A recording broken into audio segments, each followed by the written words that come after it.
给你新资讯，给你新视角，欢迎回到游戏新世界。如果你和我一样是一名体育游戏的爱好者，特别是美式足球游戏的死忠玩家，过去这几年，你心中可能一直存着一丝微小的希望。我们都在等待那个时刻，等待 EA Sports 与 NFL 美式足球联盟的独家授权合约到期。我们幻想，也许今年就是那个转捩点，长达21年的垄断要结束了，也许市场竞争终于要回来了。但在这里，我必须遗憾地告诉大家一个坏消息，或者借用国外知名体育游戏 YouTuber SoftDrink TV 的话来说 ，We are cooked， 我们完蛋了。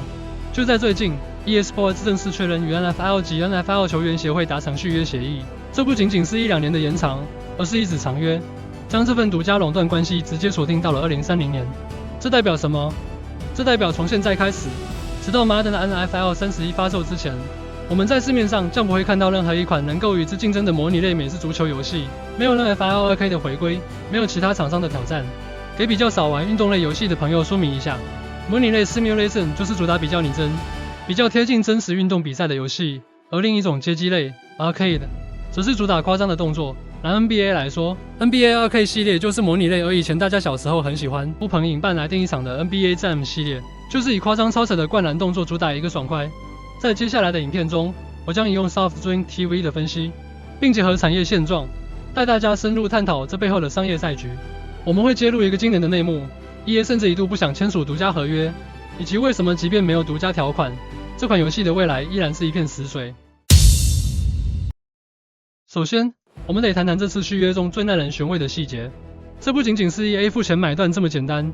根据业内消息指出 ，EA 在谈判桌上其实抛出了一个非常大胆的提案，他们提议签署一份非独家的授权合约。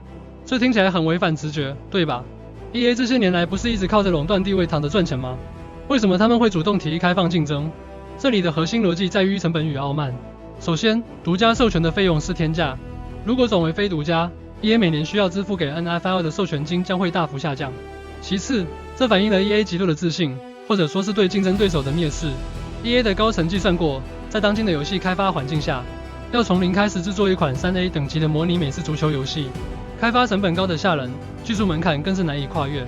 EA 打的算盘是，就算我把大门打开，让2K 或 Sony 进来，他们敢吗？他们能在短时间内拿出一款能跟 Madden 抗衡的产品吗？ EA 算准了其他厂商因为利润考量，根本不敢进场，所以 EA 心想，我何必多花冤枉钱买独家，买便宜的非独家版权就好啦，反正也没人能打赢我。但这场赌局的另一方 NFL 却拒绝了提供给 EA 非独家的授权合约，他们只接受提供给 EA 独家授权。用最简单的方式来解释 ，NFL 的意思是说，你要么整碗端走，要么就不要吃。NFL 的逻辑非常简单且纯粹，钱。对 NFL 来说，他们根本不在乎游戏好不好玩，也不在乎玩家有没有选择权，他们只在乎这张支票上的数字。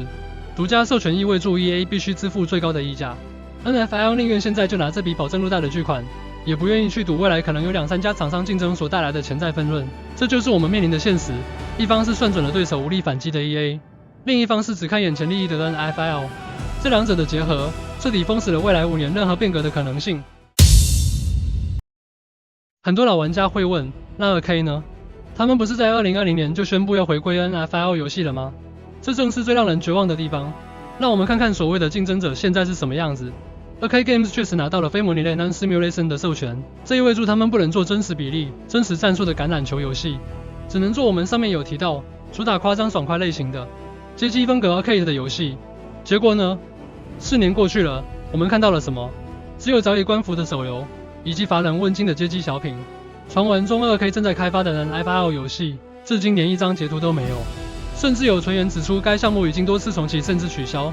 我们必须认清一个残酷的产业现实，制作一款运动模拟游戏的护城河已经太高了。就算明天 NFL 宣布开放授权，一家新的公司要进场，需要建立全新的物理引擎，扫描数千名球员的模型，录制成千上万条解说音轨，还要调校复杂的 AI 战术系统，这需要耗资数亿美元，耗时4到5年。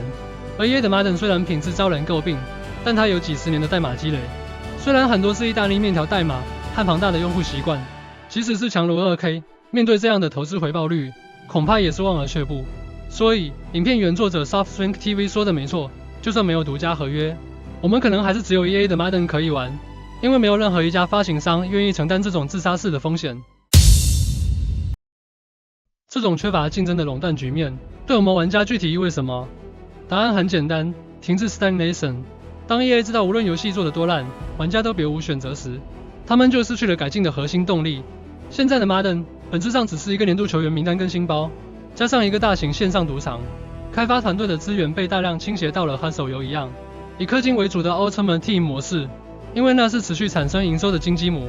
至于核心的游戏玩法 Gameplay、物理引擎以及单机玩家最在乎的王朝模式 Franchise Mode， 则是被常年忽视。我们现在玩到的 Madden 虽然画面升级到了 4K， 光影更漂亮了，但骨子里的程式码可能还是10几年前的遗毒。球员的动作依然滑步，碰撞依然充满了预设动画 Animation Based， 而不是即时物理运算。这就是垄断的代价。只要财报好看，只要独家合约在手， EA 就永远不需要从头打掉重练。他们只需要每年修修补补，换个 UI， 然后继续卖$70。面对直到2030年的黑暗期，我们该怎么办？虽然我很想说让我们一起抵制 EA， 不要买下一代的 Madden， 但我知道这很难，因为美式足球是美国最受欢迎的运动，每年总会有数百万的新玩家，孩子们为了更新的名单而买单。我们的抵制在庞大的休闲玩家群体面前显得微不足道，但是对于真正热爱美式足球模拟体验的硬核玩家来说， SoftShrink TV 给出了一个非常中肯的建议，我也是完全认同的，那就是回到过去。讽刺的是，体验最棒的美式足球游戏不是在 PS5 上，而是在 PS2 上。现在是回味经典的最佳时机。ESPN NFL 2K5、NCAA Football 06这些将近20年前的游戏，在物理细节、战术深度，甚至是中场秀的呈现上，竟然都比2025年的 Madden 还要用心。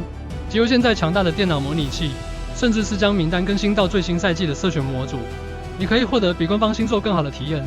EA 和 NFL 签订了到2030年的契约，他们选择了利润而非品质，但我们作为玩家也有选择权，我们可以选择不陪他们玩这场金钱游戏。既然未来没有救世主，那就让我们在经典的旧作中寻找那份纯粹的热情吧。